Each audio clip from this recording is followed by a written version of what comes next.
benepisyo mula sa NICCA, pero ano bang objectives natin dito? Okay, thank you.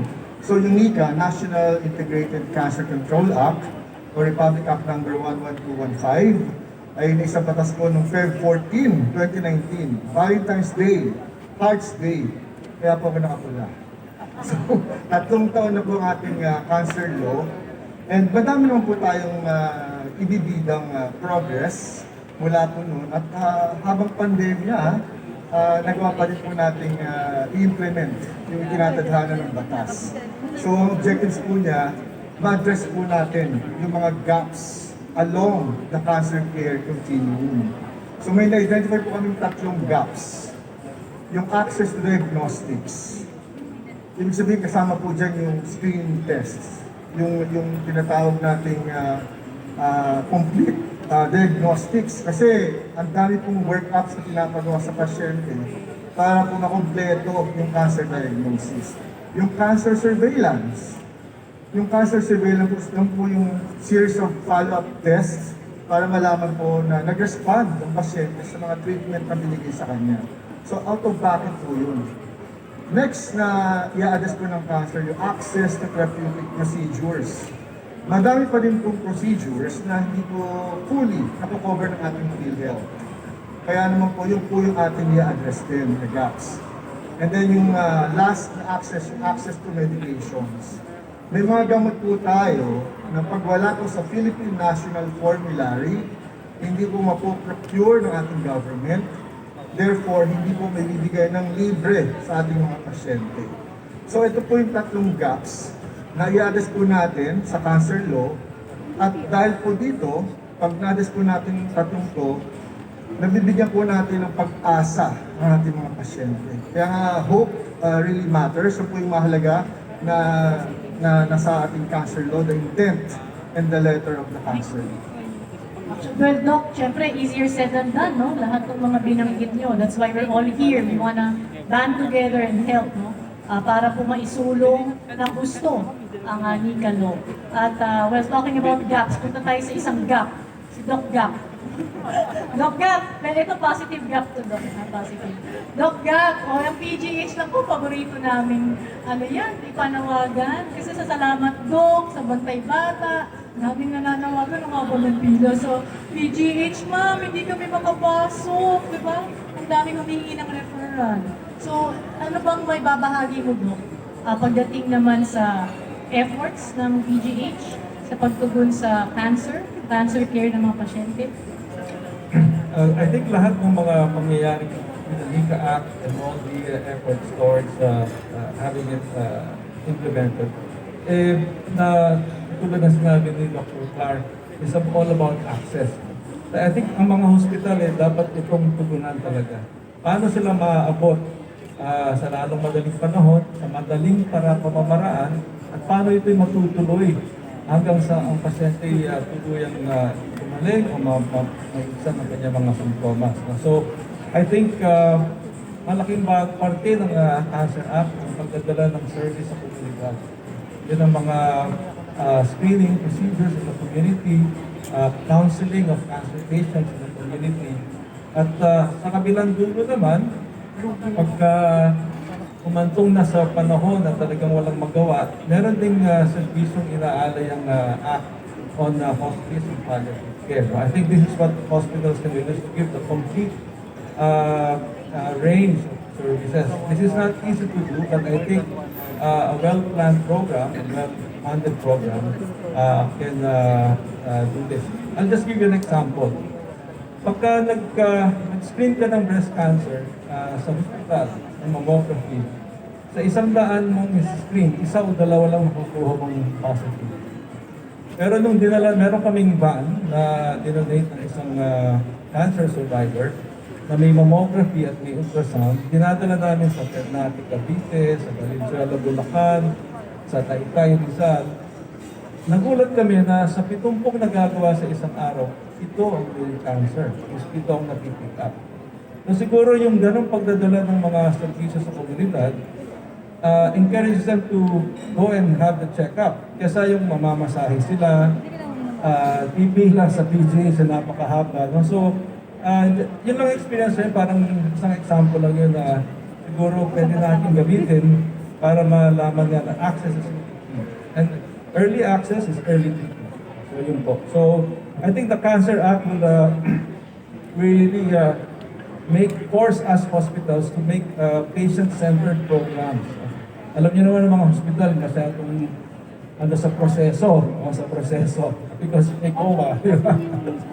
So ngayon, because of the act, all of these barriers of procurement, of disbursement, na-protektahan ng mga hospital at mas maraming malawak na servisyo magbibigay sa mga pasyente. So we really welcome the act. It's a very helpful intervention. So Doc, yung binanggit mo, wala pa yung NICCA dito sa effort na to, no? Contribution, donation lang to, no? Yeah, ito yung before Cancer the survivor. NICCA, this is a program that was initiated dahil nga may isang cancer patient na na-realize niya dahil siya'y mayaman, nakakuha sa kanya ng diagnosis, pero paning may hirap. So mga ganun na ideas that is a very welcome help to us. Out of the box solutions, Doc, no? Pagtutulungan ng lahat. So puntahan naman natin si Gerlie. Gerlie, ang tagal mo ng advocate for patients' rights, from different patients groups. Ano yung iyong insight? KAIF is specifically for children with cancer, di ba? Anong insight mo at based on your experience, ano yung palagay mo gap na binabanggit na matutugunan ng NICCA to? Oo, sabi nga ni Doc Clar, no, despite the COVID, marami namang lang nagawa yung NICCA. I call it nga, the first years na NICCA law, parang they were paving the way kasi nag-strat planning, nag-put in place yung advisory council, ganyan. So since nasa taas pa, di ba, kasi you have to lay the foundation. Honestly, hindi pa talaga super nararamdam, di ba, sa baba. So, kaya ang ginagawa namin sa PAPO, with Philippine Alliance of Patient Organizations at saka sa KAIT, ay on our own, ay tumutulong kami sa DOH at saka sa PhilHealth para maparating sa kanila yung information na nasa na ba ang NICCA, nasa na ba ang PhilHealth, ganyan. Kasi nga, to manage expectations. Kasi nga, siyempre, it was really a game changer for us when the law was signed. Pero we want to manage expectations, di ba? Na, oo, nandyan yung law, pero teka, hindi yan pwedeng agad-agaran, di ba? So on our own, we do our part, like like nung COVID, yung mga pasyente, nagtutulungan kami, o saan ba pwedeng ospital na pwede pumunta ang pasyente may cancer kasi COVID center siya eh. Wala kaming mapuntahan na cancer for treatment. So kami nagtutulungan, ganyan. So, and then funding. Yung funding. Alam mo naman sa KAIT, di ba, we try to raise funds para to augment yung binibigay ng DOH, kung kulang na medisina sa kanila, ino-augment ng NGOs. Singit ko lang, Gerlie, ha? Sasabi mo kasi manage expectations. Yes. So, kumusta ba ang sentiment ng mga families, di ba, ng mga patients? Of course, this is a blessing, but yun nga, minsan you get frustrated as well. Pag mabagal yung galaw, ano bang sentiment? Medyo nga nababagalan. Kaya si Doc Clar talagang every workshop Textmate namin. mo ba? Textmate? Every meeting namin, talagang yun ang umpisa niya eh. This is a work in progress. Progressive realization. Yan ang mga yan ang mga Sound bites ba yan? buzzwords, di ba? So, sige lang, di ba?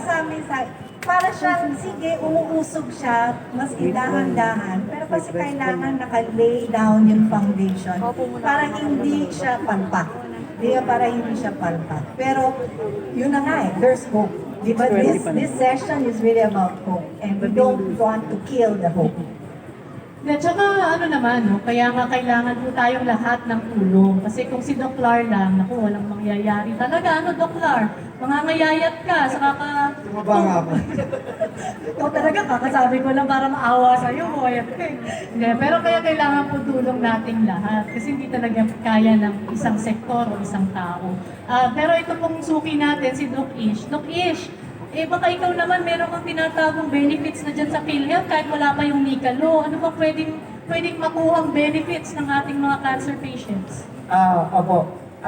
Bago pa lang nagkaroon ng NICCA, ang PhilHealth naman ay nag-provide na ng different benefits, especially for cancer.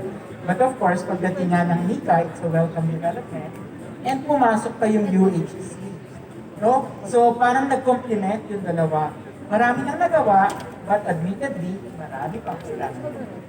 However, ano ba ang current coverage ng PhilHealth pagdating sa cancer? On 3 areas meron po.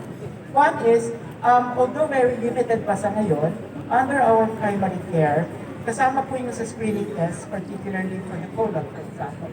For the colorectal, kasama sa ating primary care consulta yung ating, makain yung fecal occult blood testing. So it's a screening test. For the one for the cervical cancer, it's also included. Now we got to a stage naman na merong special benefits ang PhilHealth for, not only for cancer, but for catastrophic cases. Pero included dito ang cancer. So that is what we call the Z-benefit package. The Z-benefit package, for example, we now cover for acute lymphocytic leukemia for 500,000 pesos. Breast cancer for 100,000 pesos. Cervical cancer in 2 areas, 120 I think and 175. That depends on the treatment modality, nabanggit kanina. Ganon din po sa colon, around 400,000, and for the rectal, around 320,000. Prostate pala, we also cover for that, which is most common among males. At ang maganda dito sa ating Z-benefit package, kasama po dyan kasi yung polisiya ng making it sure that our patients are financially protected. So nandiyan yung no balance billing, and at the same time, nandiyan yung ating co-payment rule. Ibig sabihin, naka-adapt din lang kung magkano ang dapat hingin sa isang pasyente. PGH, say model hospital for the Z-benefit, parang lahat ng packages na yon na-offer ng PGH. Yun nga lang po, hindi lahat ng ospital na accredited ng PhilHealth can provide the package. Kasi medyo technical, no, not technical, but medyo specific in treatment modalities. So far, we have, like for example, breast cancer, we have 16 accredited facilities. For cervical, I think it's 8, and then the rest down the line. Kaya kulang siya, Doc. Kaya kung issue yung isang access, talagang issue siya sa ngayon. Yung NICCA ba can help have more hospitals? Yes, I think because part of the NICCA is also the establishment of cancer centers in the area. So hopefully we can reach that point. Because if there will be more cancer centers, then technically we can accredit or contract more hospitals to provide. And then the last benefit package, of course, is for all the findings, for any cancer for that matter, that is being covered by PhilHealth. That is for procedures, for treatment, and all other modalities like chemotherapy, and even radiotherapy, linear accelerator. So lahat po yun nako-cover as long as the patient, of course, is compliant. So medyo malawak na ang ating naibibigay pagdating sa cancer, gaya nga ng nabanggit, maraming pang kailangan. Okay, balikan kita, Doc, mamaya before we go kung ano pa bang pwedeng gawin. Pero Doc Lar, kanina kasi we were all talking about maandar naman pero kulang, mabagal, etc. Ano bang timelines? Siguro yun ang pwede nating pang-end dito sa segment na to. No? Anong timelines natin? Ano ba ang mga milestones pa na kailangan natin masahan? Okay, so yung strategic plan po natin, 2021 to 2030, 2022 po ngayon. So last year, nilaunch po natin yung Cancer and Supportive Palliative Medicines Access Program. Bali, 8 types of cancer ang ating binibigyan ng libreng gamot sa 30 access sites nationwide. ano po yung 8 cancer types na yun? Yung dalawang nauna na, no? Since 2011, breast cancer and childhood cancers. Dinagdagan po natin last year ng lung cancer, gastrointestinal cancer, nandiyan po yung colorectal, liver, gynecologic cancer, nandiyan po yung cervical, ovarian, blood cancers, yung lymphoma, leukemia, myeloma, yung prostate, renal, and bladder cancers, and then yung last po yung head and neck cancers, including thyroid. So yun po yung magandang development. Kasi ang Cancer Assistance Fund po natin, ano na po in effect na. So from 200 plus million before the cancer law, ngayon po nasa 786 million pesos last year. So ngayong taon, ano din po yun, na-sustain po yung budget and dinagdagan pa ng Cancer Assistance Fund budget line item. So iba po to sa libreng gamot. Itong Cancer Assistance Fund budget line item, naaprubahan na ngayong 2022 General Appropriations Act. Ang gagawin po natin ay Cancer Control Assistance Program, CCAP. So natapos po yung final draft ng guidelines. Ito lang Monday and dinideliberate na ho siya. And nakasaad po doon, yung sinabi ko tatlo kanina, access to diagnostics, kasama nga po yung screening, access to therapeutic procedures, yung hindi ko nako-cover ng PhilHealth, lalo na with outpatient. Di ba, madaming outpatient procedures. So, pwede po nating sagutin yan. And then yung access to medications na wala po sa Philippine National Formulary. And we have this special access scheme na nasa IRR of the Cancer Law. Ano po yung special access scheme? Yan nga po yung mga gamot na sabi natin mga kailangan ng pasyente and yet hindi po nila ma-afford na pwede naman pong ibigay ng ating government. And for the first time, may tinatawag po tayong immunotherapy. Yan po yung innovative therapy for cancer na sobrang mahal and yet pwede na po natin ibigay starting this year. So hintayin po natin yun. Pag napirmahan This year yan. Yes po, we have the budget, 529 million pesos ang nakalaan for the Cancer Control Assistance Program. And yung 30 access sites, bibigyan po natin 10 million pesos for the outpatient and inpatient procedures. And then the rest, mapupunta po sa access to medications. Kasama din po yung sinasabi ko kanina na immunotherapy, kung tawagin ay pembrolizumab na may 5-year survival rate na data. So siya lang po among the immunotherapy medicines. Okay, so mamaya makakasama po natin si Doc Lar. Pero si Doc Ish, Doc, before we let you go, contact information, alam nyo na, di ba? Marami magtatanong about PhilHealth and anong areas pa palagay ninyo pinaka makakatulong ang NICCA. Well, for one, this is aligning with PhilHealth, PhilHealth's responsibility na pagbibigay ng financial protection. Yun naman po talaga ang mandate ng PhilHealth. So with the NICCA now in place and with us preparing for the eventual full implementation of UHC because it's a progressive realization, is we need a more cohesive plan and implementation plan with the Department of Health, with all other agencies involved in the NICCA, para po yung ating mga ginagawa ay hindi nagduduplicate, nagko-complement at nagsusupplement tayo. We have very leaner funds, so we can maximize the use of the funds such that kung ano yung halimbawa, benefit complementation ng PhilHealth with that of the DOH or with the private sector for that matter, PhilHealth can also start, well, we are doing our review on our payments, starting with the change in the provider payment. Also, we are doing the costing so that we can actually approximate the cost of healthcare, not only for cancer, para naman po yung babayad ng PhilHealth would approximate hopefully sapat. So, yun po yung mga ating ginagawa ngayon. So, technically, it's a more coordinated approach together with the DOH and all other agencies. For more information, you can, we have a call back number, 0917-898-7442. You can 917-898-7442. You can just message us and we will call you back. And then of course our hotline 441-7442. Or you can always email PhilHealth sa philhealth.gov. Thank you. Very active ang PhilHealth online eh. So talagang pag nag-reach out po kayo sa Facebook ng PhilHealth, eh, masasagot po kayo, no? O Doc Gap, ano ba ang pwedeng bilang panghuli, no? I'm sure wala kang Facebook, wala kang online, hindi kita tatanungin ng contact information mo sa social media. Pero Doc, mapapaiksi ba ng NICCA ang pila dito sa iyong ospital? Definitely.